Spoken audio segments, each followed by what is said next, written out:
Welcome back to another episode of Wildermyth. Thank you again for joining me.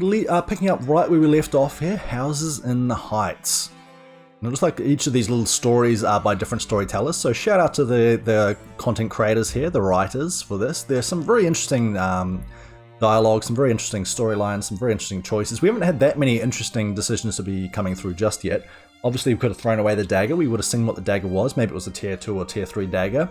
But I don't really like the idea of that, I think it's too risky. Instead we threw the dagger into the fire, and I think that's the right call. Beyond that, what else? We did manage to lose two of our party members. I think Bara and Red Air both took a bit of a beating. They're both back in the party now, which is good to see. Danny is currently only tier 1 Mystic. Everybody else is tier 2. But we're now fighting this area here. The houses in the heights. Roofs peak above the edge of the cliffs where the old lumberyard once split and cut the finest timber. Dull quiet tells a dreadful story. Alright, taking bitch. Which gives out first, my lungs or my legs? Don't think about it, makes it worse. Little squirrel. It's what you do, I guess. If you've got something precious, you make it defensible. Seems like they tried, huh? Onbeth doesn't quite listen. Her eyes comb the hillside till something catches them. Hey, Onbeth, anyone else here you annoyed at something? What? Don't die without me. Okay, so we're splitting the party. That's always advisable. Bara catched up with Onbeth on a nearby ridge. Thought I spotted something. Yes, you did. Dark. This opening leads into the hill, going further than they can see. Weak drafts wandering out. No, just some wind-brittle little hole. Do you need more exercise? There's noise along this path, which probably we should be together. What's up there? Hill hole, yeah, and you're saying we should go in? Probably go somewhere. If it doesn't, we'll figure it out quick. Said you heard noises up trail? Scraping sort of noises. No definite clue as to what they mean, though. Let's try the tunnel. So it's going to be luck of the dice. We don't know what that luck is, but we're going to try it out. We have a hunter. Surely she can navigate. Can't find a tunnel and then not go in the tunnel. Exactly. The way winds and branches upwards. The way winds, excuse me. Winds, English language is a fickle beast, isn't it? The way winds and branches upward, forcing decisions in the dark. What's it they say about labyrinths? Always go right? Only rule I know is you get something if you make it to the center. You're fully expecting that, aren't you? Oh wait, hang on. There's a glow down here. Squeezing through the rock, they emerge into what smells like an occupied cellar. Wood, whiskey, damp, and dust. Sorry, are these your passages? They're all of ours. Belong to all of us. Who are you? They're not from around the heights there. Look at how they are. Look. Wow, rude. Why are they in here is what I'm asking. Wait, I missed it. Who are these people? This is the escape tunnels. Are you trying to get out? We can escort you out if you need us to. Right, otherwise we're headed in. Up to the house. The lumberyard was totally overrun. Right, we figured that. Yeah, I think they're here to fight. They're fighters.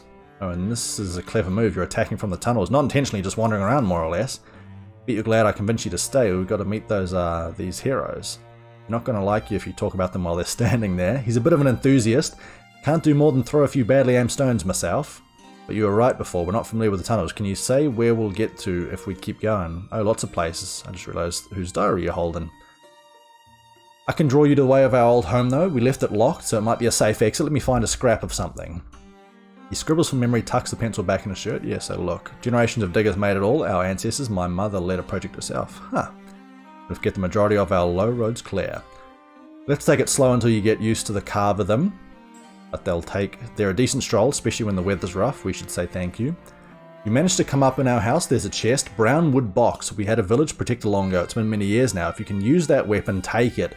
As thanks, and hold up your end, save what's left of our living place, You could have been more friendly, good luck, and good hunting.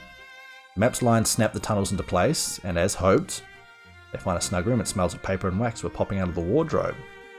Lara pokes around as they discuss the best way to venture out. Mention a chest, this one, there we go. So what weapon do we have in here? Hopefully a nice sword. We all agree I should probably have this, right? Well, what is it? It's a wand. Okay, it's an artifact and it's a leaf. 2 damage, so it's going to be replacing one of these walking staffs. Less damage itself, but we more care about the extra warding, as Onbeth doesn't currently have any warding, so I like the idea of giving it to you. Extra spell damage, but less block. Controlled Splinter Blast. Okay. Controlled Splinter Blast made me think that I should go for the Splinter Blast character, which is Onbeth. Splinter Blast and Splinter Salvo now damage the wooden object instead of always destroying it. Stunned effects grant 2 temp health to the hero. Okay, we're definitely giving it to Onbeth. We take it here. And the main thing that we want is the warding and the spell damage. Now, the less block is a little bit unfortunate, but it is what it is. And that means that we go into this combat a little bit stronger. And we have courage, which is fantastic. So, if we fight these enemies as soon as possible, that's going to be great. We are fighting the deepest. Is that what we're dealing with? Defeat all foes. So they could come from behind. I think we maybe try and get them from the front. So maybe, do we open this one here? I'm just thinking, we have wood there, so that can splinter blast. We have torches, so that can light a fire.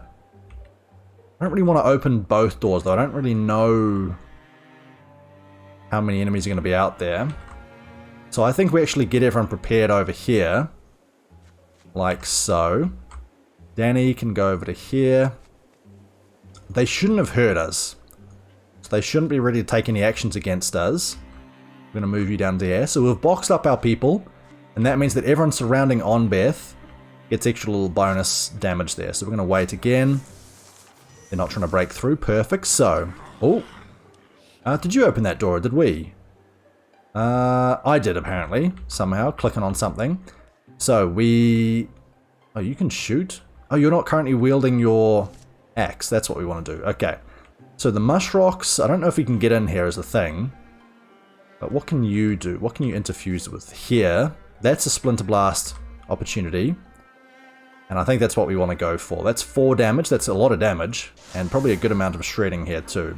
Revealed another horn child. That's not too bad. But we can go like this. It won't hit us, as we do also have an enemy over there. But that mush rocks is taking a lot of... Well, he was going to take a lot of damage, assuming that we hit. What was that? Was that a 90% chance to hit and we failed? I mean, it's not the craziest thing in the world, but still quite annoying. We're going to throw out our jump jaw traps. We're going to take our shot across at you. And then... Danny, what can you interfuse with? The round table, splinter blast? Maybe we should have done that again in case we could have done it through there. And in fact, I think we can. So we will take the round table. We will splinter blast. Not there, quite clearly. We will then interfuse with the shackle. 1, 2, 3. Will I be able to shackle you? I don't really know. Maybe we have a better chance of getting it through the doorway if we go here. But I think we try the metal bucket.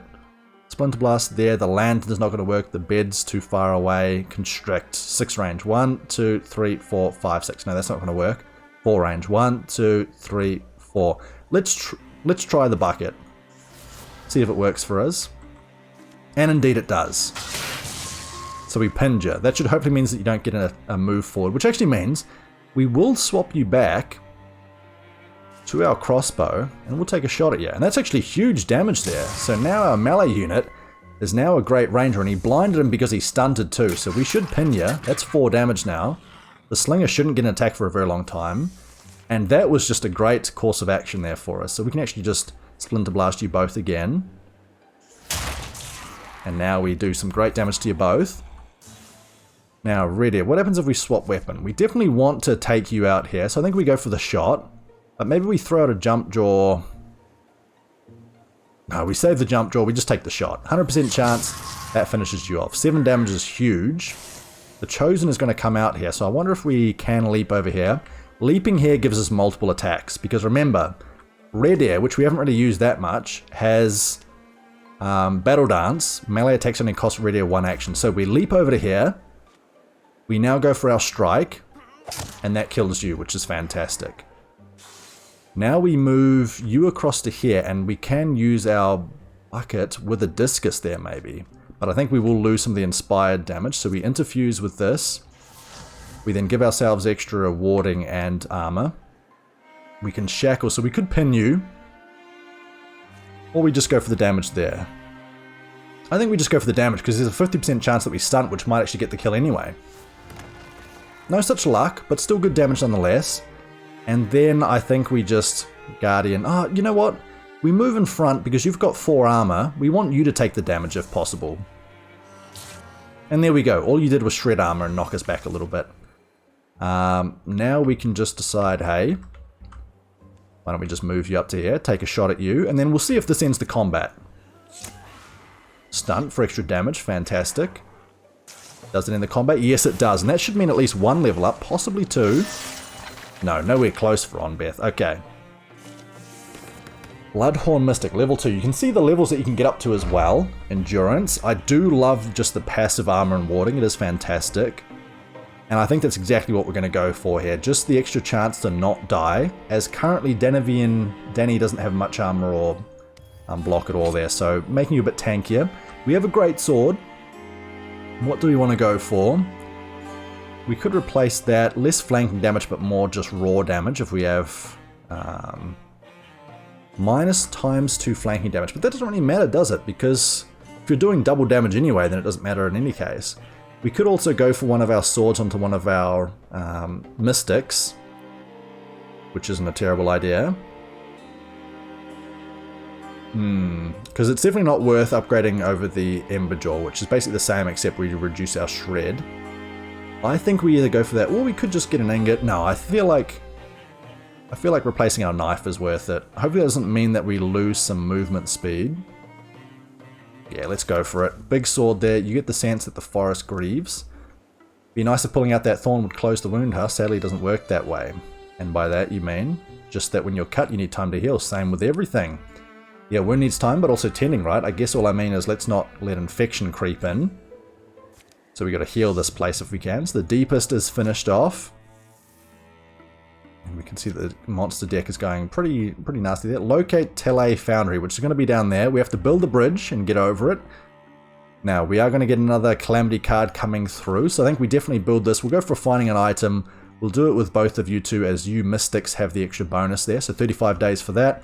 We will start building a bridge and get started with our other two party members. 75 days to complete. The Calamity will come through. We're still miles away from our incursion, so we don't really have to worry about that at all, which is good to see. And let's see. I hate the wardrobes. So I've played a little bit of this beforehand. The wardrobes spawn other units. They just continually spawn units. So we don't want to deal with those whatsoever. We're going to get rid of the butler here as well. And the others... Ooh. No, actually the watchman's quite nasty too. So we're going to get rid of the watchman. The butler, maybe we let the butler come in, but I didn't really like the butler either. They are very strong. So we want to keep the Morthagi deck a little bit thinner if we can, but that is letting the other ones grow quite nasty as well. So we managed to find an item here. In this item, we get 2 Heartwoods, which is quite good. We also get the chance to increase our dodge chance. So with that, I think we go for somebody who doesn't have much in the way of armor or anything else. So Onbeth has 1 warding. Danny's now quite tanky. Bara is quite weak. I think we upgrade Bara's dodge. Because Bara might take a bit of a beating here otherwise. So we bring all of our laborers in here. They start working hard here building the bridge. Then we go and locate this area down here. We go and scout it out. We might as well send everybody across. No reason not to. And we'll scout with the entire party, see what we find. Maybe we look to, if it is, they are infesting. So what we could do, as we have located, we can patrol here quickly until before the next calamity. So we patrol for 24 days and then we assault it, because that means that the strength here drops from 5 down to 4, which should just mean that our final battle gets a little bit easier, as we will assault this area now. Takes 0 days to do so. So let's start off with the final battle here and see how we fare. Red Air with his maimed face. Small price to pay. I think that's our one chance to save every character. So we did it with Red Air, we did it with Bara. So if they get killed again, they will be dead, and we won't be able to have a chance to bring them back, I believe. So we'll see if that is indeed the case. Well, let's actually not see if that's the case. Let's make sure they don't get killed. Normally I'd say sneak up behind them, but there's no behind here. They're all over the place. Looks like Masters of Stealth themselves. I can hear the noise from here. What do you think they're so agitated about? It's a forge. They probably love that stuff. It's like when you put me in front of a ham. Total mayhem. Mayhem? Oh, don't start. Don't start with the puns. So when it comes to the actual approach, let's stick together and push in. I don't like the idea of splitting up the party. Okay, we move in. We move in. Does that mean that we get any bonuses here? We do have a Batch B. We do have the Spectix. And, okay, so there's a house further on. We have a Spectic over there. Thankfully, the Spectics do not have much armor. We should be pretty okay here. Now, Onbeth is the one that has the extra splinter damage, isn't it? Yes. So how much damage do you have from just a regular splinter? Oh my god, Infernal Rain is huge. Splinter Salvo is huge as well. How much damage from this? 5 damage. See, we can't quite reach it from here is the thing. So I think we maybe move up to here. We swap your weapon for sure. We want you to have the bow. We can take a pot shot from here. And I think that's what we do. We move you up to here. And we take the shot.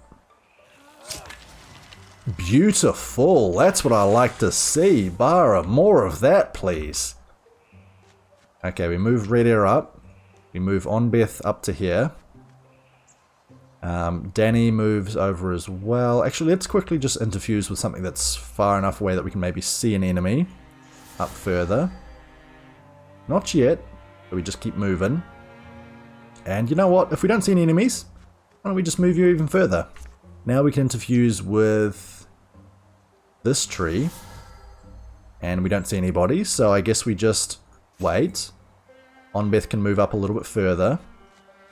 And as can Red Air. All of our party members standing clear. We find the Sommelier there. What is that move? You're already attacking something, are you? Okay. Well, Splinter Blast will not reach over there. Oh, because you're only attached to that one. What about this one? Splinter Blast will not reach there either. So, we move you up further. We get the extra armor thanks to warding next to that. We interfuse with the Discus for 7. Or the Splinter Blast over here. I think we go for this one. And then I think we also bring Danny up adjacent to this too. So Danny should be able to interfuse with the Discus. We start off. Onbeth goes first. She Splinter Blasts from here onto there. Can we Splinter Salvo? No, because you have to do it between your two ones. That's right. So we Splinter Blast here towards you. Good damage. We then, Danny should be able to just Discus onto you for a pretty damn good chance to kill. There we go. Again, I don't know what you're attacking or what you were doing over there, but you dealt with in any case. We'll bring you over to here. We will go for Guardian mode. Bara, you move up here, mate. All the way up here. Even though you are one of our weakest units, we protect you over there. You come across to here. Red Air. Any extra enemies? Not that I'm seeing just yet. Why don't we bring you over to... Actually, no. Onbeth is the one that gives the adjacency bonus, isn't she? Let's move you here. Unfortunately, that is one too far, but that still works out for us. We go for Danny. And I think we can rock shield onto Red Air, Onbeth. Does it matter? Let's do it onto you. You move into jump... No, not jump draw. You silk step across to here. Or actually, before we do that, we jump across to here. Then we silk step. Now you're in stealth mode. And you'll do extra damage, which means that I shouldn't have done that to you, that's for sure. Oh, there's our Spectic. And our Sommelier running across to there. Okay, so this is why it's quite good that we've managed to pick up some of our Splinter Blasts over here. So we can do that over there. That's the wrong one. Then we want to go for Danny. Danny can Splinter Blast up this way. Or Wild Grasp here. So Wild Grasp would pin you, but you still might be able to get an attack off. The Spectic, however, we should just be able to move up and just one-shot you. Not if you're there, I guess. We can still take you out, which is good. Mossy Rocks, what do these guys do? Rock Shield, Calcify. Maybe we Splinter Blast this way? No. Wild Grasp you. Maybe we try and just Wild Grasp you to see if we can pin you over there. Okay, good pin, good armor shredding. I'm actually also wondering how much damage we could deal here. So the shot does 2 to 7 damage, but we'd need to move like out to here or something, wouldn't we? But also, I'm wondering if we can... no, we won't be able to do that, will we? We can actually move you down to here, which pins you down that way. And now you're pinned down there, which means that actually if we bring Bara over here... we don't quite have the extra attack on the other side, do we? I'm wondering if we instead go here. Oh, okay. More enemies outside. So we go for the shot here. Chance to stunt would be fantastic. You are pinned anyway. 1, 2, 3, 4. You won't be able to reach us. No, okay. We leave you on 1 HP. That's okay. Not ideal, but the Watchman's going to move down. He shouldn't get a shot on us. The Wildling might do. He will. And that's where you having no magic protection is absolutely awful. We need to move you... Zealous Sleep over here. If we reveal another enemy here, you're probably just dead. No, no such issue, thankfully. 1 and then 2. There we go. We take you out. Red Air should be safe in the back lines here, because we can't afford to lose them again. So, with that in mind, we can Wild Grasp you. That should finish you off. I think we do it with you again. It's a 90% chance to hit. I think we go for it. There we go. Good stuff. How much range do you have? You have 5 range on that. I think we go for you again. We wild grasp you. We shred you. You're now moved across there. 1, 2, 3, 4, 5. You might be able to attack Onbeth is the issue. I think we move this for later on. And now we look to prepare to get some shots in from the alternative side. So we silk step across to here. You are hidden. Do you get a shot off? Oh god, no, please. You do get a shot off. Yikes. Okay, we need to kill the Watchman ASAP and we need to run away from this Batchbee. This Batchbee is going to be causing us far too much grief. And we can't really afford to have that happen. Now, the Splinter Blast there will not reach you. Danevian can Splinter Blast over here, which should shred a bit of armor. The issue is Onbeth here. Taking too much goddamn damage. So, I think we move you all the way back here. I think we then wild grasp. Oh no, because that pulls you that way. We don't want to do that. We bring you here. Splinter Blast you here, maybe? But that means that you're not pinned, so we need to pin you here. Okay, the extra stunt damage is great. You blocked a whole bunch of that, but it is what it is. And let's see, 1, 2, 3, 4, 5. So if we stand here, we should be able to get a shot at you without taking a shot in return. The issue is, if we go over here, then we also get the extra adjacency attack damage. So we go for the shot here. Managed to ignore the armor, which is great because our damage wasn't huge. Now we don't wild grasp here, because that makes it far too risky for us. Ready, you gotta run, mate. You gotta run. You gotta run from that Batchbee over there. As far as you can go, mate. You shouldn't take any damage here unless somebody knocks down the door. So, Wild Grasp just puts everybody in harm's way, so we don't do that. I think we actually withdraw from this stump. And then next turn we go into something else. Or maybe we just interfuse with... I don't know. Did we see... we still see that Batchbee. The fire's not bad. The discus could be pretty good, though. Slow burn does not burn out. Let's go for the fire leash. So he's back in. He's going to be moving quite close. We can't move the fire just yet. We can move it almost in front of you. We want to take you out though. That's our most important thing right now.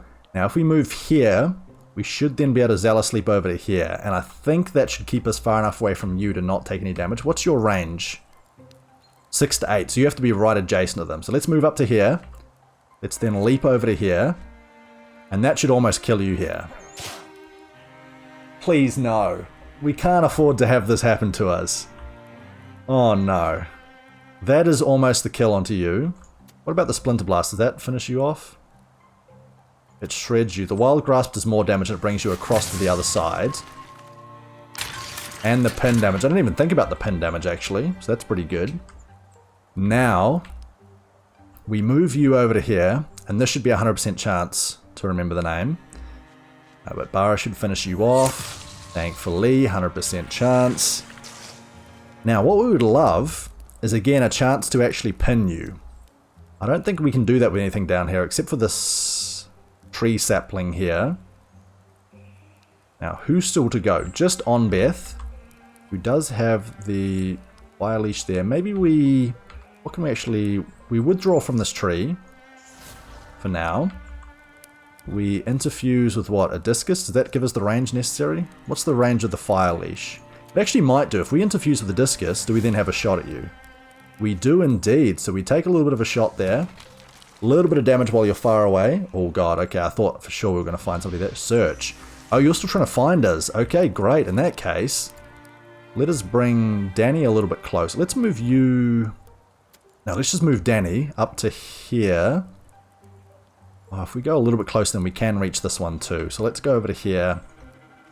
Let's go for our discus. We'll move you over to here too. And you can interfuse with this. I don't think the campfire is the way to go. I think the discus is more important. We also get the discus. Oh, it was attacking that. I thought for sure we'd found another enemy. Thankfully, we've almost taken care of you. Bara, you definitely won't have the range necessary, unfortunately. But I think these two just kind of come up here. It'd be great if we could actually heal up Red Air. Do not open that door. Do not open that door. We move over to here. And we just discus. If we discus, it's got a chance to then bounce off onto you. So we should do that. And you blocked it, but that's okay. Oh god. Okay, somebody's moving around inside there. Let's see. We definitely want to move over here. I think we maybe go for the fire leash now. And that killed you. Great. Okay. Well, that's the exterior dealt with, at least to the best of my knowledge. Now, who has the little bonus there? Danny? Endurance. Endurance. So Danny's stronger, so Danny should be in the front line here for sure. I feel like Red Air should almost be around the corner and just like leap into action when something interesting can happen. I think we just guardian you for now. Danny, you can definitely rock shield Red Air. Now, he's got a lot of armor still. It's going to be an issue if we find warding enemies though, that's for sure. Bara can still be up near the front, but maybe a little bit further behind. So we will... Actually, we can silk step you. That way you get the extra bonus damage next turn. Okay. So, you can open the door here. See what we find. Okay, unexpected guess. So, Vaylend. This is Vaylend with a spear.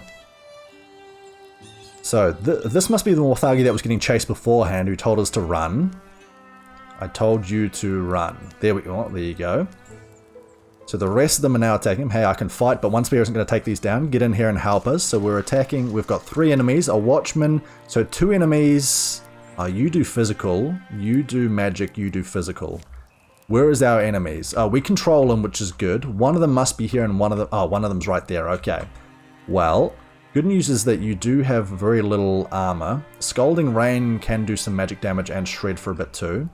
So if we withdraw from this... We lose our calcify, but that's okay. We then interfuse with the Scalding Rain over here. And then we use the Scalding Rain right here. Good damage, good armor shredding. Now, if we go for the shot here, is that going to be enough to take you out? No, we're 1 damage off. Red Air could jump into here, but that is obviously very risky to have him in such a dire straits. Then I don't think we can justify doing that. So, with that in mind... Oh god, we have to withdraw and then gain something else, don't we? I don't think we can actually do it with you. We should have withdrawn you earlier.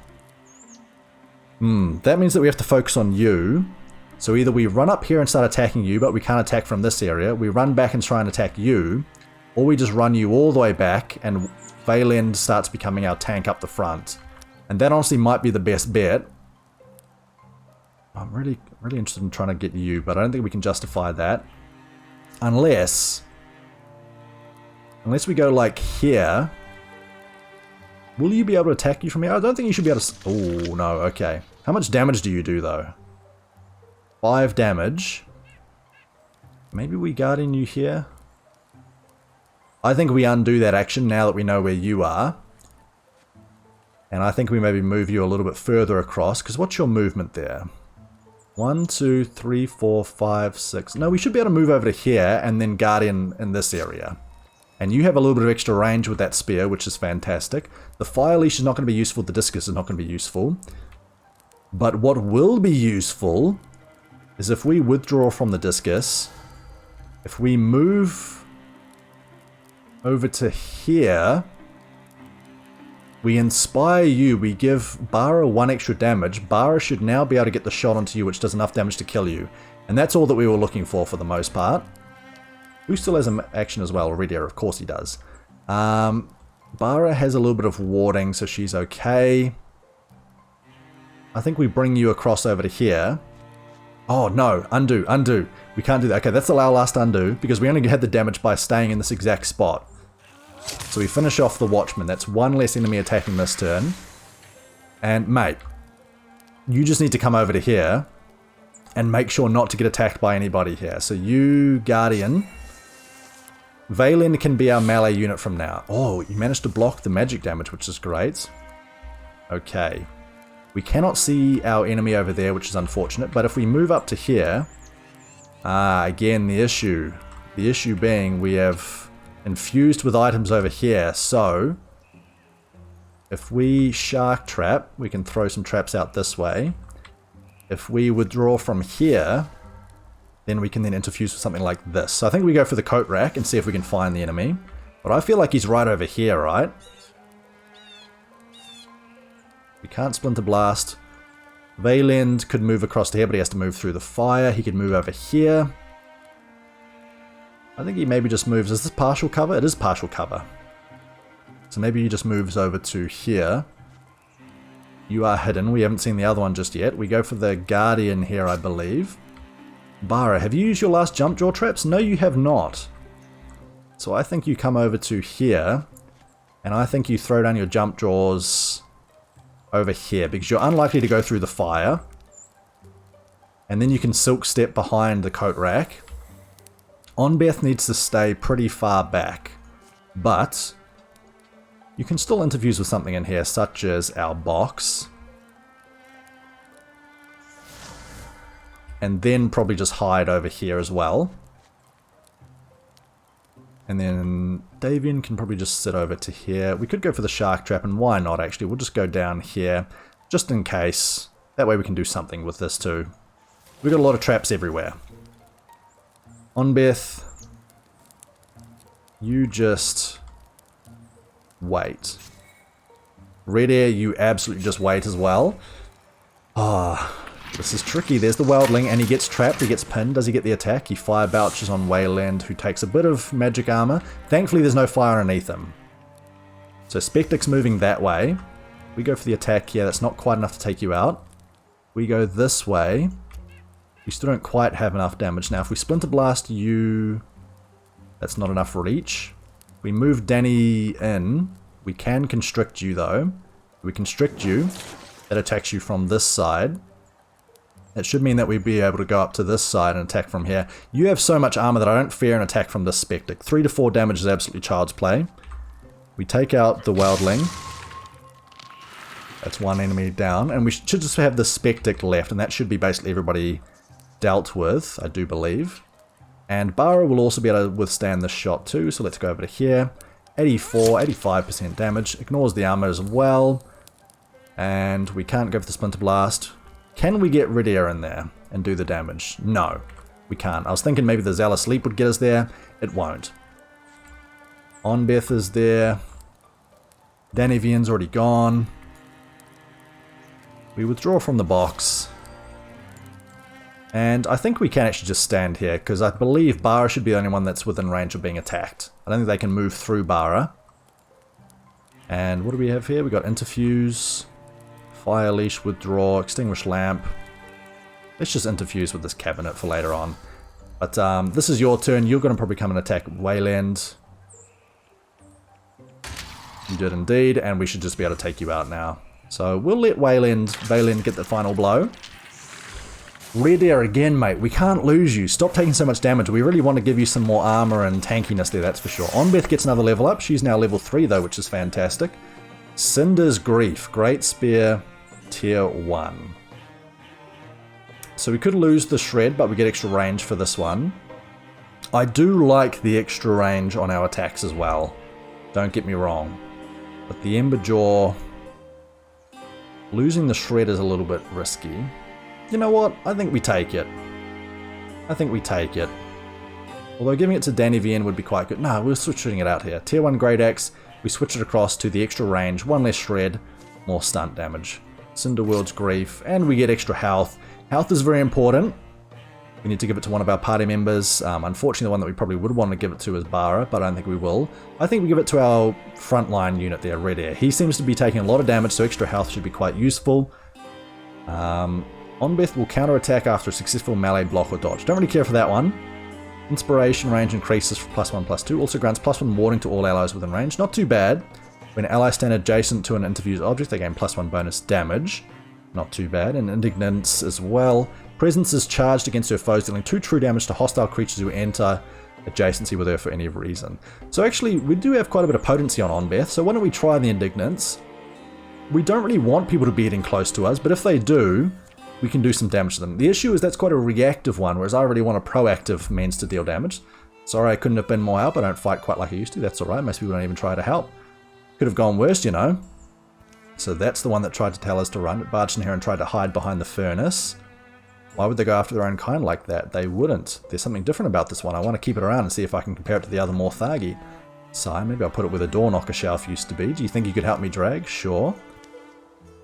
Listen, we appreciate all you've done so far, but I have to ask, are those Deepest tattoos? So Deepest are one of our enemy types, of course. Oh, it's embarrassing, actually. I went through one of their initiation rituals years ago. They made some intriguing claims about life extension. I was into that sort of thing. But the promises didn't pan out, and they ended up being pretty unpleasant characters. No surprises there. Cults come and go, but tattoos are forever. Teach your kids that one. Indeed. So, this is the end of our first chapter. We managed to make it through with everyone alive, if a little maimed and worse for wear.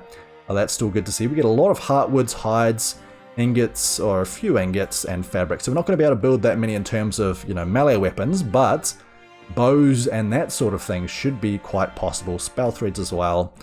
Let's see how we go. 2 legacy points as well, not too shabby. We head to our next stage. And they get a little bit weakened, so Weldlings remove their damage and Woken Fighters get taken off. I would have preferred if it was mostly down the Morthagi route, but it is what it is. During the years of peace, true to Iverbald's words, Redia never went thirsty, for his taps were always flowing when the party came by. Onbeth asked Danny to journey with her to the forest around Helmwell Lumberyard. Together they tended the wild things, root and rock and stream. Through their sweat and painstaking labour, they grew to feel the woods would recover. For a good stretch of her youth, Bara had made a habit of pocketing misplaced keys and rusted locks, keeping them in a pouch by her side. One summer morning out of the blue, she entrusted her whole collection to a local kid. Reached that age, I guess. Kim Jong Lumberyard was run by Kryn, an old family friend of Danny's family. When the time came, Kryn offered to supply the timber for the house that would bear Danny's name. That's very nice of her. And there we go, here we go. So, I don't know, there we go, here we go. We can now upgrade some of our items if we want to. Armor is going to be important, and I think we can skip that by. So, hides and fabrics for you, for our hunter. 1 hide, fabrics, and spell threads for you. That would be quite useful, but that means that we can't really get the weapons, and weapons are quite important too, as we can see. 1 extra damage, extra range, which is useful, and extra stunt damage by quite a bit with the Time Taker. So, I think we have to go for the armor here. So the Traff here gives extra armor and warding. This gives reduced speed, but much more armor and warding, and I think the much more armor and warding is the way to go, even if it does cost us an ingot. So we're going to craft this one here. Greybark on our ranger. Danny has 6 health, so Danny is the one that we need to give the next armor piece to. Even if we have to spend some LP to do it. This is greater armor and warding, so we go for this. It also requires less LP to craft, so we use this one here. We have a lot of heartwood still, so can we maybe craft another bow here? Can we still do this? It requires 2 LPs to increase our damage by 1. Increase our range by 1 and increase our stunt damage by 1. I think we definitely want to upgrade it. Otherwise we go for Danny, but this requires spell threads, and spell threads are something that we don't have much of. It is a lot of heartwood though, and Onbeth is the one that we want to do the most damage with for sure. Danny now has some armor, Onbeth as well, Redia as well. Let's see. We could maybe go for this if we wanted to, but I really like the idea of using some of our heartwoods that we've already got here. So with that in mind, I think we do go for the bow instead.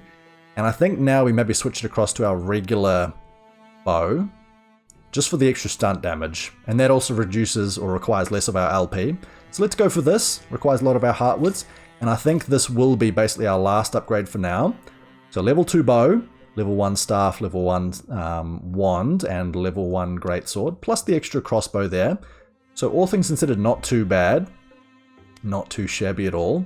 And Bara's looking like quite the sick little range now. 6 health is not great. 6 health on 2 of our party members is not great. So if we can tank you 2 up a bit more, that would be fantastic. But I think we go next. Dig in, you're back. I think this is more of the flashback. I was so worried. When you wrote about that horrible immortal mechanical nonsense, I was afraid you had lost your mind. Nonsense? I'm completely serious. Uh-oh. Why are you making that face? There's a plague out there. I'm telling you, I found a way for us to bypass death, and you're making that face. You can't bypass death. What you're talking about, that's something else. Something unnatural, abominable. Like the snowman. The Morthagi have always been tools. We've used them to achieve countless other things, so why not this? So Morthagi were man-made, obviously, automatons. Now, in the present day, Rita had visited Valeend a few times. They picked apart Morthagi elbows and told tales of old battles over jugs of wine. They dug into the body of the strange Morthagi as well, but Valeend remained puzzled as to how it worked. So when Rita received an urgent invitation to the forge, he set off immediately. Thank you, listen, I have very important, potentially dangerous information. I knew I had to share it with you, of course. You might even say I'm honored to be the person that you'd come to. As everybody's around the table, of course. First, oh good, I was afraid I was going to have to go get you. I'd start with pleasantries, but there's nothing pleasant about this. A wave of Morthagi have been moving across the countryside. So this is about 10 years after the sequence of the last events. That's why everyone in our party looks a little bit older. A little further out, closer to Silver Landing, but causing just as much destruction. Based on the way they're spreading, it seems like they originated in Apple Wilds. I've had some amazing cheeses from there. We'll pick something up for you, or pick some up for you after we deal with the Morthagi, eh? There are almost certainly some of the old Mortifice's workshops there, and I wouldn't be surprised if Mortifices are still around? No, but their workshops are, and some Morthagi can manufacture some of themselves without a person overseeing the process. Good to know. So, the Keepers of Divinity set out again. So, the neighbor with the rooster had just moved out. I was finally quiet. Why is my reading all over the place today? I don't bloody know. Anyway, I'm finishing up with a better weapon, but I'll try to meet you at Tealstoop Lefery. I'd slept in for 3 mornings in a row, and it was fantastic. Any insights? No. It's standard in some ways, but then the core of it is bizarre. Something complicated is going on here, but I can't figure out exactly what. Off we go. Excuse me. You have the body of my friend in there. You've kept it in decent condition, I appreciate that. Okay, so another Morthagi. Apologies, this must be strange. Not at all. That is, yes it is strange. But I have so many questions for you. The shadows deepen. All monster groups will draw an extra monster card in every battle. So more monsters in every combat. So we keep our previously explored area, as unfortunately we have to walk all the way around here to get to our next area, which means a long ways to go before we can actually start off getting some points. We definitely want to reveal our next area here, maybe these two, and then we definitely want to recruit, but that's going to cost us 3 legacy points and a lot of time. So we're going to move our party over to Scout here. Let's send the Scout 73 days away. Why are you slower? Oh, you lost 1 speed, didn't you? So let's scout with absolutely everybody to start with. Nothing that we really want to do along the way. Beneath the surface, Rita uncovers an alluring artifact. Well, we're definitely going to do that, but we are going to do this next time. That was end of Chapter 1. This is the beginning of Chapter 2, as we can see in the top left-hand corner. Thank you all very much for tuning in there. I hope you enjoyed that first season, shall we say. If you did enjoy it, please do drop a like and a subscription. It helps out a great deal. Thank you all very much for tuning in there. Let me know if you want to see some changes to the style of gameplay, to the commentary, anything like that in the chat below, in the comment section. You know, more than happy to tweak how I'm doing to kind of entertain you all the much more, all the better, all the above, and much more, of course. Thank you all very much for tuning in. Great to have you here, and I will catch you all in the next one. Bye for now there, folks. See you later.